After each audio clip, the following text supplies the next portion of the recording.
አሁን ደግሞ የወይዘሮ ሙፈሪያት ካሚል ተራ ደረሰ።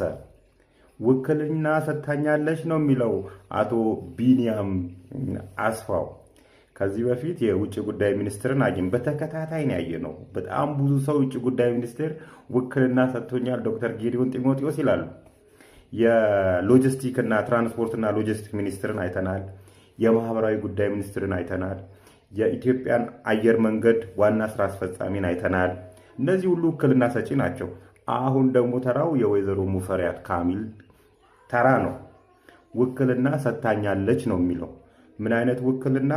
ወደ ውጪ ስንልክ የሚከፈሉ የተለያዩ ክፍያዎች እኔ ስለማይመቸኝ በአቶ ቢኒያም አስፋው አካውንት አስገቡልኝ ብላ ውክልና ሰጠችኝ ብሎ ለማረጋገጫ አሁን ሰዎች እንዲያምኑት ማለት ነው።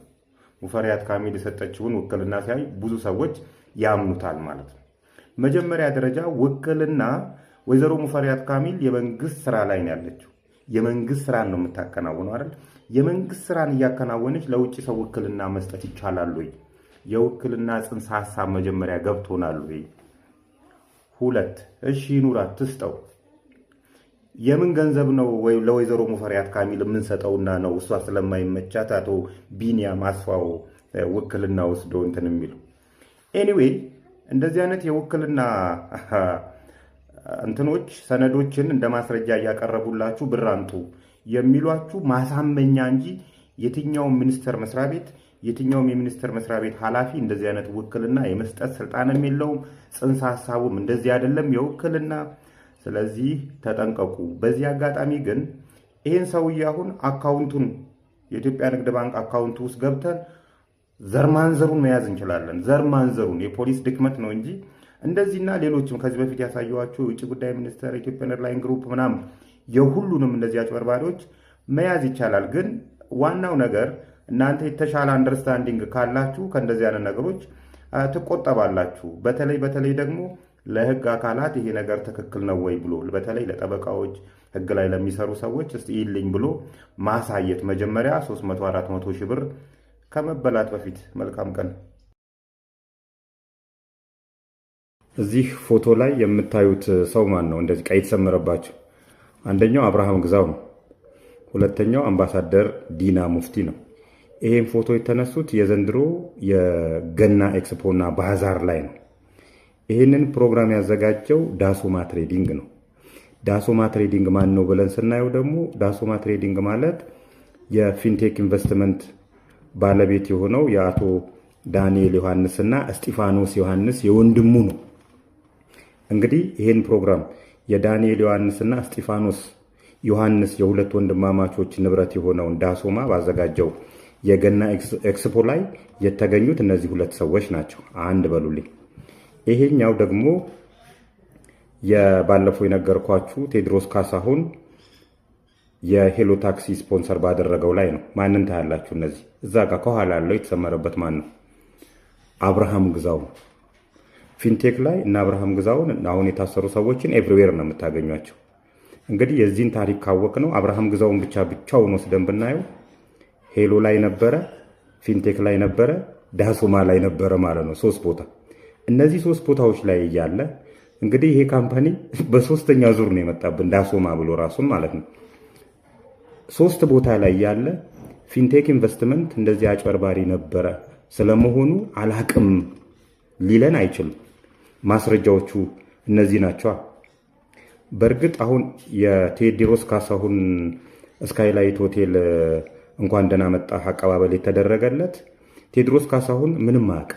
እውነት ለመናገር ስለ ፕሮግራሙ ጓደኞቹ ናቸው ያዘጋጁት የተባለው። ሌላ ክፋት የለውም።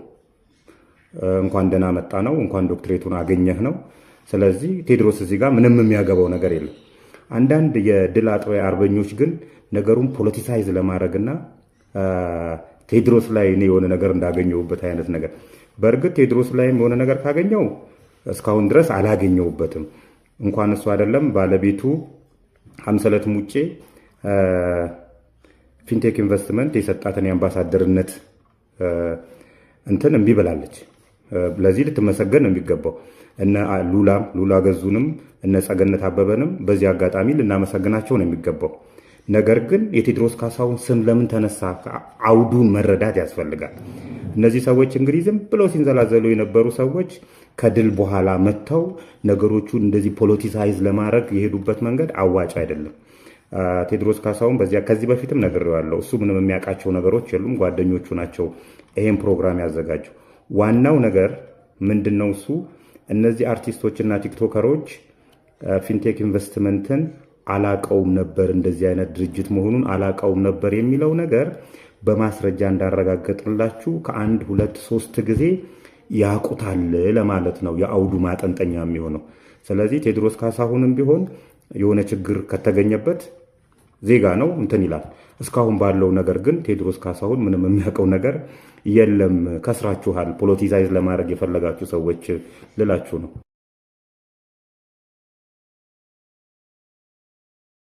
እሳቸው ወይዘሮ ቤዛ ግርማ ይባላሉ። ቤዛ ግርማ በቀለ የኢትዮጵያ ብሔራዊ ሎተሪ አገልግሎት ድርጅት ዋና ስራ አስኪያጅ ናቸው።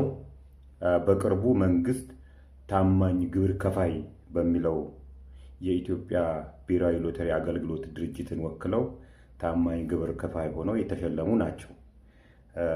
ብዙም ሳይርቅ ደግሞ ፍትህ ሚኒስቴር በሌብነት ጠርጥሬሻለሁና ነይ እስቲ ልመርምርሽ እያላት ነው ያለው እና በዚህ ምክንያት የእሷ የግል አካውንት እና የቤተሰቦቿ የወንድሞቿ የእህቶቿ በየትኛውም የኢትዮጵያ ባንኮች ላይ ያላቸው ሂሳብ እንዳይንቀሳቀስ አግዷል።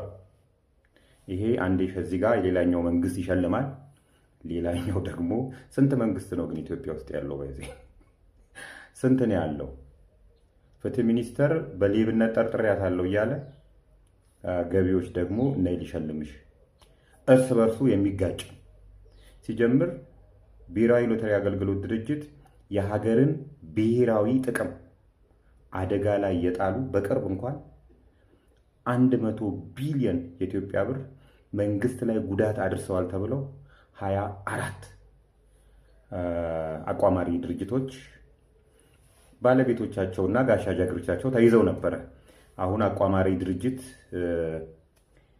ኢትዮጵያ ውስጥ የለም ዘግቻለሁ ብሎ ራሱ ብሔራዊ ሎተሪ ደግሞ ራሱ ያቋምር ነበረ ሰሞኑንና ይሄ የቀመሰ ስለሆነ ማቆም ትንሽ ይከብዳል። እነሱን አባረር ያለው ይላል። እዚህ ጋር ደግሞ ሌላ የራሱን ቁማር ያጫውታል። ወጣቶቻችንን አክሽፈዋል። የሀገርን ብሔራዊ ጥቅም አደጋ ላይ ጥለዋል። እንደዚህ አይነት ወጣቶች ደግሞ የራሳቸውን ጥቅም በማሯሯጥ ደንታም የላቸው፣ ስለ ቁማር ደንታም የላቸው። የውጭ ሀገራት ናቸው ባይዜ ናይጄሪያ፣ ቼክ ሪፐብሊክ እና የኬንያ ዜጎች ጭምር ናቸው እዚህ በመኒ ላውንደሪ ውስጥ በአቋማሪ ውስጥ በተለያዩ ወንጀሎች ውስጥ እየተሳተፉ ያሉት ብሔራዊ ሎተሪ ገንዘብ ማጠቢያ ጭምር እያደረጉት። ገንዘቡ የኢትዮጵያ ብር እዚህ በቁማር ይገኛል።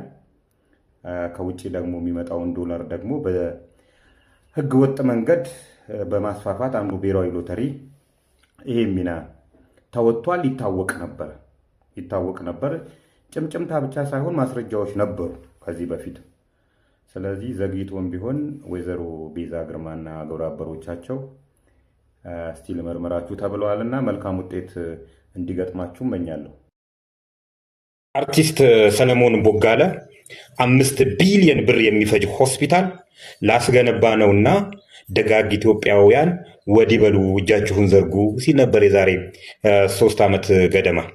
ይሄን ሆስፒታል ከጓደኞቼ ጋር ሆኜ ልገነባ ያነሳሳይ ነገር ህንድ በነበርኩበት ሰዓት የህንድ ዶክተሮችና የኢትዮጵያ ደላላዎች በጋራ አንዲት ኢትዮጵያዊ ታማሚ ህፃን ላይ ሲያሰቃዩት ስላየው ነው ብሎ እንዲነግረውን ነበር። በደላላ ህንድ ሀገር አንዲት እናት ልጇን ይዛ ወደ ህንድ ትሄዳለች።